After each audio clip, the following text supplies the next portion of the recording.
Donald Trump just gave a disastrous interview with Maria Bartiromo on Fox. It aired on Sunday.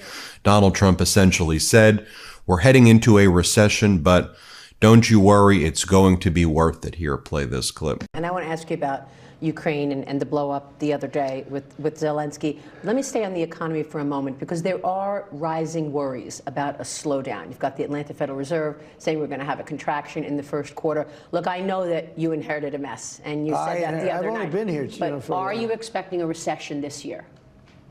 I hate to predict things like that. There is a period of transition, because what we're doing is very big. We're bringing wealth back to America. That's a big thing.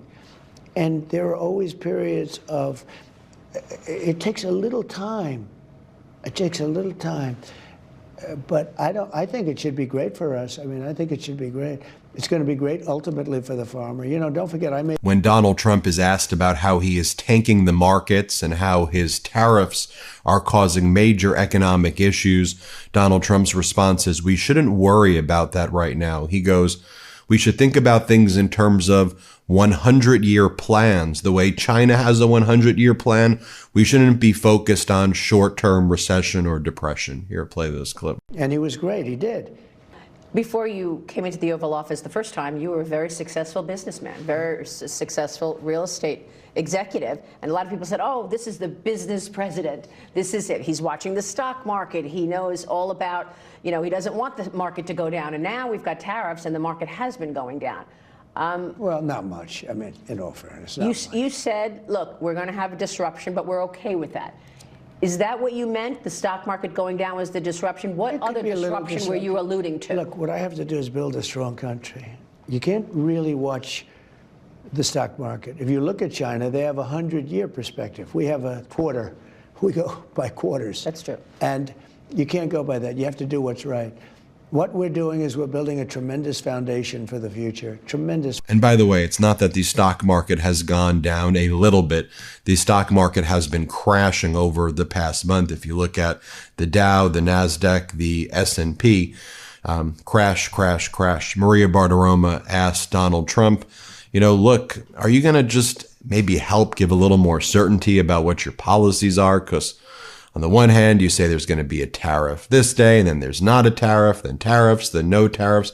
The business community wants to see predictability. Donald, what are you going to do about it? Your play. But I asked you about this before, and I know you told me when I asked you, I said, you did use MCA. You put this together. Yeah. And yet then you come back and you change it up with these tariffs, and you said to me at that time, I did it because I can. I put an amendment in there, and I said in 6 years I can change it. But I think CEOs want to see predictability. They say, look, I have to speak with shareholders. I've got to make plans for CapEx spending. I can't if it's 20% one day and then it's off for a month and it's 25%. Yeah. So can you give us a sense of whether or not we are going to get clarity for the business community? Well, I think so. But, the tariffs could go up as time goes by, and they may go up. And, I don't know if it's predictability. I think so that's not clarity. No, I think that they say that. It sounds good to say. So in other words, zero predictability, and also just a bunch of word salad. I mean, he can't even form sentences. Like, I can obviously fact check him, but he's not speaking as an adult human being or even as a child human being. I mean, he's just speaking kind of gibberish. I mean, you tell me what you think.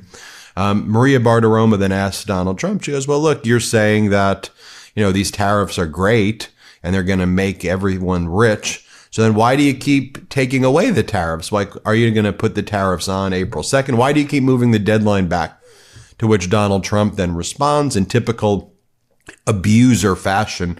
He goes, oh, I just did it because I wanted to help Canada and Mexico.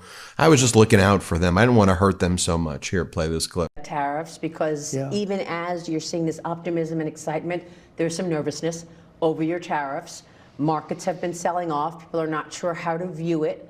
Why did you roll back or put a pause into some of the tariffs until April 2nd? Because I wanted to help Mexico and Canada to a certain extent. We're a big country, and they do a lot of their business with us, whereas in our case, it's much less significant. We do very little with Canada by comparison. And I wanted to help the American car makers until April 2nd. April 2nd, it becomes all reciprocal. What they Right, just kind of typical abuser stuff. You negotiated the USMCA, the United States, Mexico, Canada agreement. You then said it was the worst deal ever negotiated, Donald. It was your deal. Then you unilaterally imposed the tariffs. Then you unilaterally withdrew the tariffs, with Canada and Mexico doing nothing, and you're saying you were doing it to help them. No, you were doing it because you were crashing the American economy, and you look so utterly pathetic, and you blinked because you're scared, and you realize that the tariffs were a way for you to try to bully these countries, and they're not being bullied. So then the framing of this next question is that the premise is so ridiculous. Like, we all know that Biden handed you the worst thing possible ever, but you may bring back inflation with these tariffs. What are you going to do? Here, play this clip. You wouldn't have had inflation. We had record-setting inflation under Biden. It was a killer.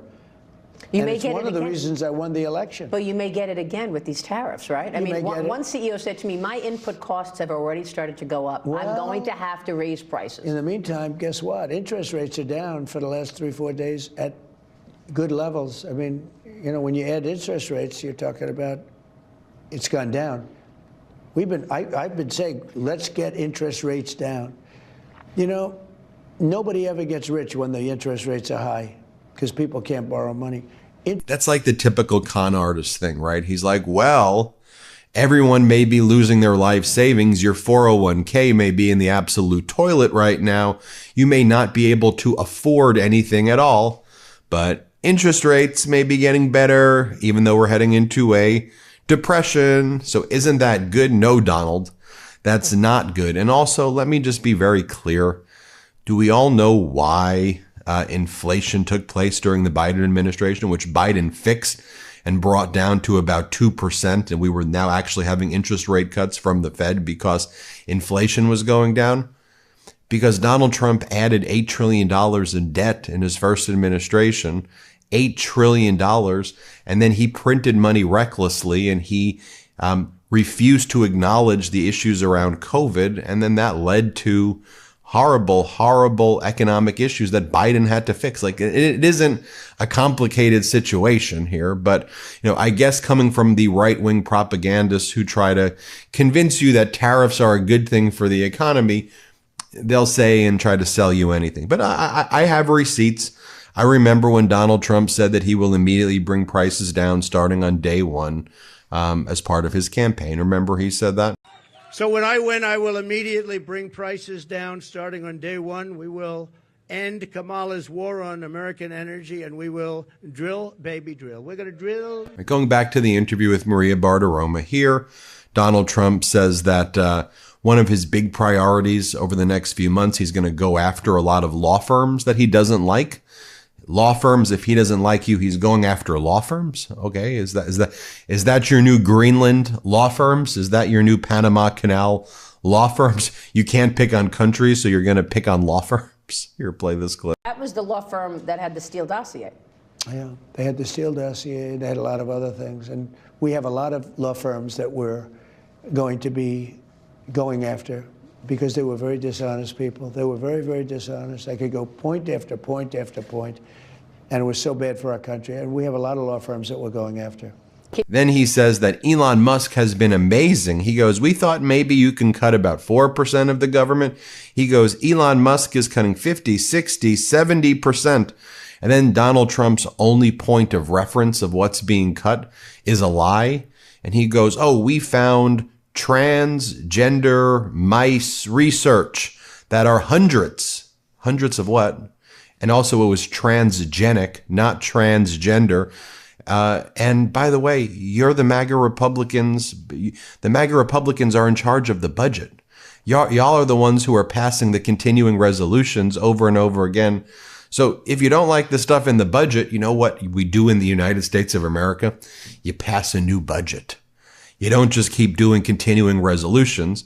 If you didn't like the budget from Nancy Pelosi from 2022, when the Republicans came into power, do a new budget. Anyway, here's what Trump says. Let's play it. They may, but they don't have to do that. They can do it in other ways. Look, the Democrats say that Elon Musk and Doge are overstepping their bounds. You're right. What Elon Musk and Doge has been able to uncover is unbelievable. Half of us did not even realize. And stop there. Because look, stop there. You just said, what he's done is unbelievable. Now, you could then add some, well, but what about he's found hundreds of billions of dollars worth of fake contracts, and I read them, just a tiny portion of them, the other night. Transgender surgery on mice, hundreds of, I mean, the money they're spending on all of this stuff, the whole thing's a scam. And you'll find ultimately that the money that they sent comes back to a lot of the people that made those deals, okay? You're going to find that. What he's also done is made people realize how many people should be cut. Because normally you go in and you say, all right, cut 4% of your workforce. He said cut 50%, 60%, 70%. That's a big thing. Now, he's done a great job. And he's paying. Then Donald Trump, of course, has to attack President Zelensky. Can't do any interviews without him attacking Zelensky. Let's play it. It was so easy with that same attitude. And I just don't think he's grateful. We gave him, in my opinion, $350 billion. Europe is in for $100 billion. We gave him $350 billion, and he's talking about the fact that they have fought, and there's a bravery because somebody has to use the weapons. But without those weapons, don't forget, I was the one that gave him the javelins that was able to knock down all the tanks. Obama gave nothing. Look, if I were president, that would have never happened. You wouldn't have had Russia going into Ukraine. Also, it's not an interview with Trump unless he attacks the Department of Education. Here he is attacking the Department of Education and saying, we need to bring it back to the states. Let me just be clear. The states run their education. That's why different states have better education than other states, or certain states, and the states that often are in the bottom of education tend to be the red states. But one of the things that Donald Trump doesn't realize is that with the Department of Education being eliminated, maybe he does realize it. It's going to hurt red states worse than blue states because a lot of this funding goes to the poorest areas. But play the clip. We want to bring the schools back to the states because we have the worst, literally, we have the worst education department and education in the world. We're ranked at the bottom of the list, and yet we're number one when it comes to cost per pupil. And Donald Trump is asked about creating a golden dome around the United States. But how are you going to create a golden dome if you are cutting defense spending? Let's play it. You said you wanted to do the Golden Dome. You've got a lot of ideas for America. But then earlier you said you wanted to cut $1 trillion in defense spending, right? I didn't say I was. You did not going to. So I was like, which is it? Are you cutting defense spending or are you building us up? I never said defense spending. Okay, because I think you were talking about denuclearization. Correct. And that's where the cutting of the spending came in. I never said cut. No, it's not in these days. I'd love to cut defense spending, but not now.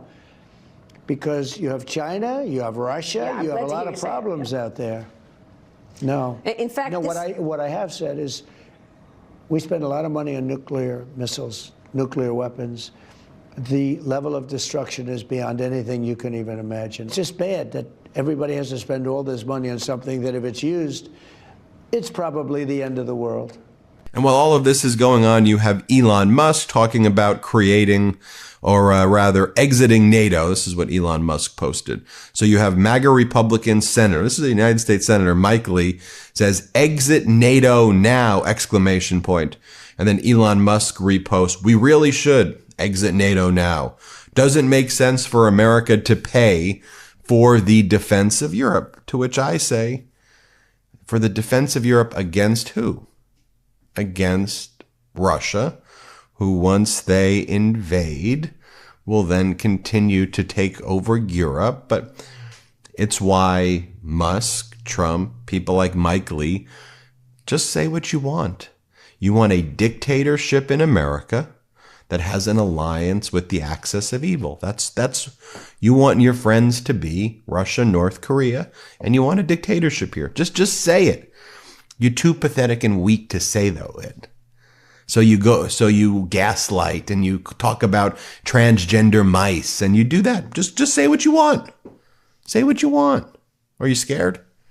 Anyway, what a pathetic interview. Let me know what you think. Hit subscribe. Let's get to 5 million subscribers. Can't get enough Midas? Check out the Midas Plus Substack for ad-free articles, reports, podcasts, daily recaps from Ron Filipkowski, and more. Sign up for free now at MidasPlus.com.